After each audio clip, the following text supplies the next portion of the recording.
लड़ाई करनी पई सब्जी के खिलाफ और दारे के खिलाफ असि खिताब की किस्मत लड़ने वाले और मुकाबला डट के कर दे अपने फेस को लड़ने पे अपने लाभ को लड़ने पे और लड़ा इंशाल्लाह अल्लाह दे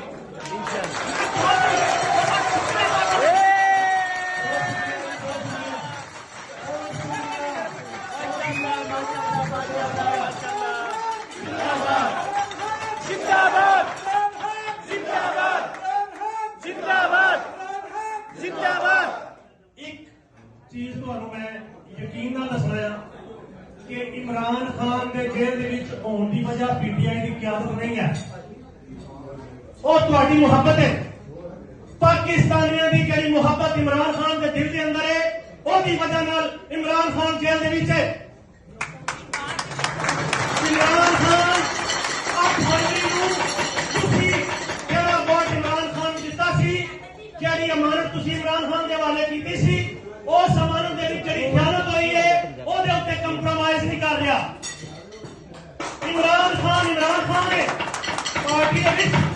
ਅਗਰ ਇਹ ਜਿਹੜੀ ਲੀਡਰਸ਼ਿਪ ਹੈ ਤੁਹਾਡੇ ਕੋਲ ਪਾਰਟੀ ਵਿੱਚ ਹੋਵੇ ਜਾਂ ਨਾ ਹੋਵੇ ਅਗਰ ਡੀਲ ਕਰਨਾ ਚਾਹੇ ਇਮਰਾਨ ਖਾਨ ਤੇ ਉਹ ਇਕੱਲਾ ਕਰ ਸਕਦਾ ਹੈ ਉਹਨੂੰ ਕਿਸੇ ਕਿਆਦਤ ਦੀ ਵਿਸਾਖੀ ਦੀ ਜ਼ਰੂਰਤ ਨਹੀਂ ਹੈ ਚੌਧਰੀ ਸਾਹਿਬ ਸਟੇਟ ਯੂਜ਼ ਕਰਦੇ ਨੇ ਸਾਨੂੰ ਗੱਲ ਕਰਨੀ ਆਉਂਦੀ ਹੈ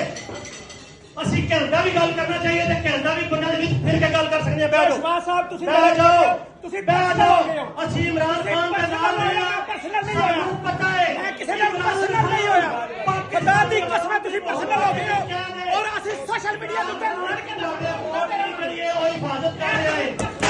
ਇਮਰਾਨ ਖਾਨ और पर्सनल मनु जाना होता है और मैं भी ਤੁਹਾਡੇ ਹਲਕੇ ਦਾ ਮੈਂ और मैं एक बंदे ਨੂੰ ਜਾਣਨਾ ਚਾਹੁੰਦਾ ਹਾਂ ਗੱਲ ਗਲਤ ਹੈ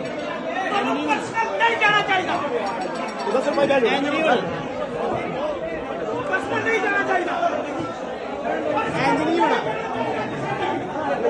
मैं अपना वापस